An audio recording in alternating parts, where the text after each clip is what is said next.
Welcome to the deep dive. So, picture this. Yeah. You're maybe in a kitchen, Oma's kitchen perhaps, and you overhear these two students, Kesser and Steen. They're talking with their teacher, and they've just heard something that, well, it completely blew their minds. That just 40 years ago, you could barely find anything written down about compost. Wow. Compost, I mean, it sounds impossible today, doesn't Yeah. it? It's so fundamental to growing food, to, healthy soil. Yeah, their reaction, based on the notes we have from that chat, it was just utter disbelief. And it really highlights how something we think of as so basic, so essential now, actually has this history that's incredibly long, but also kind of strangely undocumented in, well, recent times. Right. And that's the mystery we're diving into. How did that happen? How does a practice that feels so, timeless have such a recent blind spot? Yeah. So our mission today is really to follow that thread. We're going to unpack the long, winding history of kitchen gardens and, composting, going much, much further back than Kesser and Steen probably imagined. Yeah. We'll look at a surprising period in 1700s London where fresh food was really scarce and uncover the vital role some, outside expertise played in changing things. We've got this stack of fascinating sources, bits from Oma's kitchen wisdom, historical records. It should be good. Absolutely. And this deep dive, it's really about more than just, old gardening techniques. It's about resilience, isn't it? How societies have wrestled with waste and nourishment and that deep, ancient connection between healthy soil and, us surviving. Okay, so let's maybe step back to that tough time Oma mentioned, London, mid-1700s. What was life actually like in a city that big back then? Oh, it was challenging. Putting it mildly. London was already massive for its time, maybe 500,000 people by mid-century. But the growth was way ahead of the infrastructure. We're talking basically no sewage systems, almost no organized waste management, and just a general lack of understanding about sanitation and nutrition. Yeah. Certainly compared to today. Right, so people are packed in, clean water's hard to come by, and getting fresh food, especially like year-round. Very, very difficult for most. The living conditions were harsh, and that hit the diet hard. Yeah. If you were wealthy, okay, maybe you had fine white bread made from wheat. But for most people, the poor, it was dark bread, rye, barley, maybe mixed grains. Much cheaper, Yeah, denser too, I bet. And they relied on staples, porridges, gruels, oats, barley, protein. If meat was too expensive, which it often was, it was legumes, beans, peas, lentils, and vegetables, if they got them at all. Mostly the really hardy root crops, turnips, carrots, onions, because they were cheap and they'd keep for a bit. Dairy, often just too pricey. And the result of all that, this limited diet, food maybe not being preserved well. Exactly. Widespread health problems. Malnutrition was common, especially in winter when fresh stuff just wasn't around. And diseases. They thrived. That combination of poor diet and, frankly, incredibly unsanitary conditions. Oh, yeah.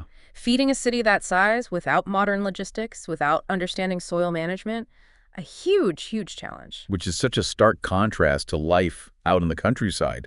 Even then, Yeah. people there might not have called it compost, but they kind of knew how to keep the soil going, right? They absolutely did, yeah. In rural areas, farms, small villages, it was just practical, a necessity to get organic matter back to the land. Piling up manure, kitchen scraps, leftover bits from crops, maybe burying waste. These were just common sense practices, ways to recycle nutrients back into the soil, keep it producing year after year. So that basic knowledge was there, it existed, but as cities like London just exploded, that connection, that understanding of soil fertility, it sort of got lost. Precisely. In that dense urban world, people didn't have the space. They didn't have the materials handy like a farmer would, and their focus was just purely on immediate survival, finding any food, not really thinking about how it was grown or how the soil was kept alive. That vital, practical knowledge just seemed to fade in the city. But if we zoom out even further, this whole idea of enriching the soil, it isn't just, a rural English thing from the 1700s. This goes back. Way back. Oh, it does. Much, much further than Kesser and Steen's surprise about the last 40 years. Our sources are clear. Techniques that look a lot like composting were known. They're used by ancient civilizations all over China, Greece, Rome. Really? Can you give some specific examples? What did the sources say? Well, okay, take Cato the Elder, Roman general, writing around 230 BCE. He actually listed specific stuff for composting: straw, lupines, chaff, beanstalks, husks, even leaves from certain trees like ilex or oak. Then you jump forward, 12th century Seville. Ibn al-Awam, he wrote about using things like, well, blood, along with dung and ash. Maybe it sounds a bit odd to us, but Wow, blood. Oh, yeah. And the sources also mention Cistercian monks using things like wood ash, waste wool, even crushed bones in their soil. and you can go back even before that, right?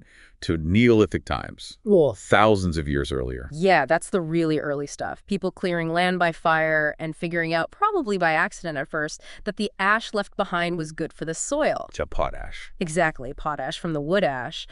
And using manure and also marl, that's a kind of calcium-rich clay in Britain specifically, that dates back to 2nd millennium BCE, Bronze Age. That is incredibly old. So what were they doing with the marl and manure way back then? Well, likely using marl to improve the soil texture and maybe cut down the acidity, which is important for growing crops. And manure was probably applied pretty directly, like letting sheep graze on fields after harvest. This was connected to those really early field systems, sometimes called Celtic fields. It just shows a very ancient grasp of needing to amend the soil to make it better. And this allowed them to grow more kinds of food. Yeah, it seems so. By the late Iron Age, maybe the 1st millennium BCE, cultivation had expanded. They were growing things we'd recognize: peas, beans, leeks, cabbage, asparagus, even sea kale. Horticulture itself has super deep roots. Ancient Egypt, Persia, the Greeks grew lots of veg, and the Romans, well, they kind of collected and spread that knowledge from all over their empire. Okay, so this knowledge existed for thousands of years across different cultures. But then you get to 1700s London, and they're really struggling for fresh food. How does that ancient knowledge, or maybe the lack of it in the city, connect? It connects directly, I think. Those ancient practices, which continued in rural areas, were based on understanding you had to recycle nutrients for the soil to stay fertile. London, having kind of lost that connection, was facing declining soil productivity nearby. And then you add the logistical problems of getting food in and waste out. And this is where the story takes that really interesting turn with the Dutch. It is, yeah. The sources mention this idea of Dutch kitchen gardens starting to appear in English garden history around the 1730s, often linked to books like The Dutch Gardener. Now, the label itself might be a bit complex, but it points to a definite, significant influence. And the really crucial point the sources make is that because the English population, especially in the cities, was struggling so much with food and health, the King of England actually asked for help. He sent for Dutch gardeners. That's a pretty powerful detail, isn't it? The king needing to bring in foreign experts to help figure out how to grow food for his people. And the reason the Dutch were apparently so key, according to these sources, is that they had just consistently kept hold of this knowledge, this fundamental importance of returning organic material, what we call compost, back to the soil. It wasn't just like a handy gardening trick for them. It was core to their farming. And that seemed to be overlooked or maybe lost in parts of England, especially in those booming cities. So the Dutch weren't just, better at planting carrots. They had this fundamental grasp of soil health that England desperately needed at that specific moment. Exactly. Their expertise helped kickstart a kind of rediscovery in England, starting small, maybe in kitchen gardens on big estates, but gradually spreading. It was a re-emphasis on working organic matter back into the earth, recognizing it as the necessary foundation for actually getting things to grow well. And you can really see how this links straight back to London's problems, the city's health crisis, its waste crisis. They weren't just about sanitation and isolation. They were deeply tied to the health of the farmland supposed to be feeding it. Yes, the sources make that connection explicit. A living, fertile soil, fed properly with compost, could produce more food, and arguably more nutritious food, that could have potentially lessened some of the malnutrition, some of the illness. Compost wasn't just dirt improver. In this context, it was almost a public health tool, a way to enable the city to keep growing.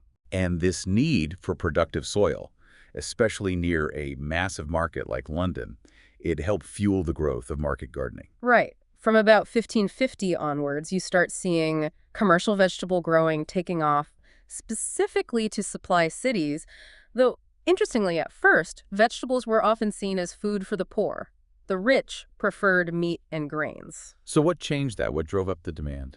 Seems like two main things. First, grain harvests sometimes failed pretty badly in the late 16th century. That forced poor people to rely more heavily on root crops just to survive. And at the same time, French cuisine, which uses vegetables much more, started becoming fashionable among the wealthy. So suddenly you had demand growing at both ends of the market, Makes sense. And London became the hub for all this. Naturally, biggest city, biggest market, and its growth was really pushed along by immigrants from the Low Countries, especially Holland. They already had sophisticated market gardening down, particularly for commercial root crops. They brought that crucial expertise with them. And they got organized too. The Worshipful Company of Gardeners, they formed a guild near London in 1605. By the mid-1600s, it was a pretty big operation, right? 1,500 laborers, 400 apprentices. Yeah, that shows the scale it reached. And to feed London, these market gardeners needed absolutely enormous amounts of fertilizer. Which they got from London's waste, is that right? Obviously, they collected animal waste and, yes, human waste, night soil from the city. They stored it in these huge piles called lay stalls, usually on the city outskirts, and then they transported it out to the market gardens, often using barges on the river. Wow. A very practical, maybe fragrant example of closing that nutrient loop between city and countryside. Exactly. They knew the value of this organic stuff, and they knew how to use it, letting it rot down for general soil improvement, or using it fresh in hotbeds, these heated frames, to force early crops like asparagus. It really shows their deep understanding of what the soil needed. And it wasn't just the gardeners. The need for good seeds also became important, leading to seedsmen and nurserymen. Yes.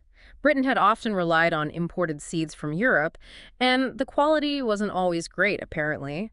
So again, Dutch immigrants played a big part here, late 16th century. They settled in places like East Anglia, Essex, Kent areas with good conditions, but also importantly, close to London. Right, proximity matters. And these areas became centers for seed production. Yeah, in the early 17th century, places like Sandwich and Colchester became known for producing seeds, especially for things like peas, beans, carrots. It really improved the quality and availability domestically. And many of these Dutch immigrants were skilled farmer gardeners. They brought that blend of knowledge, farming and gardening, which was vital for developing the seed industry and supporting those market gardens. So all this practical knowledge, a lot of it ancient or rediscovered, was driving huge changes on the ground. Was anyone writing it down? Was it being documented? It was, yes. I mean, the act of writing about plants, how to grow them, even plant diseases, that goes way back too. Ancient Greeks, Romans figures like Theophrastus, Pliny the Elder. Okay, and then there was that gap in Europe for a while. Yeah, during the European Dark Ages, a lot of that classical knowledge was less accessible. But the Arab world was crucial. They preserved and expanded on it.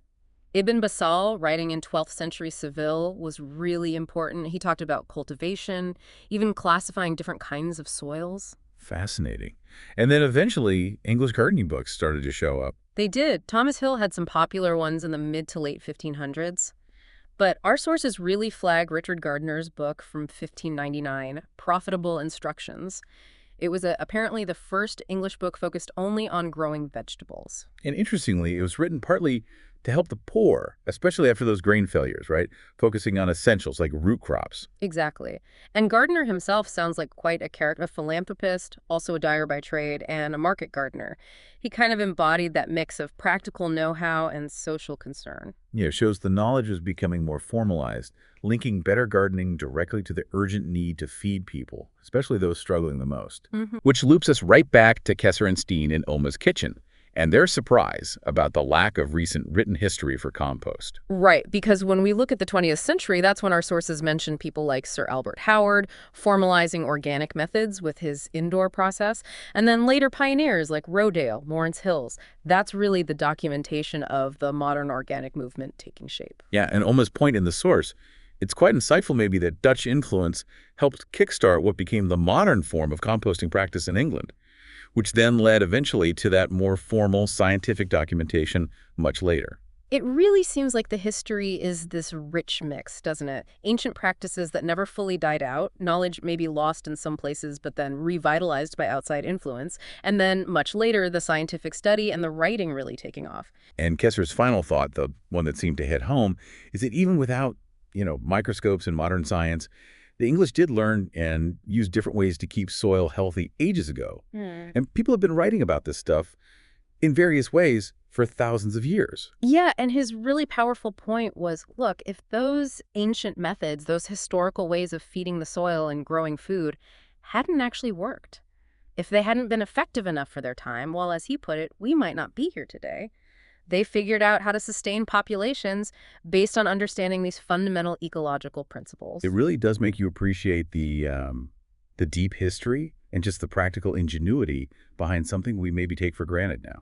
Absolutely. This whole deep dive, I think it shows us that composting, kitchen gardening, they aren't just quaint historical things or, modern lifestyle choices.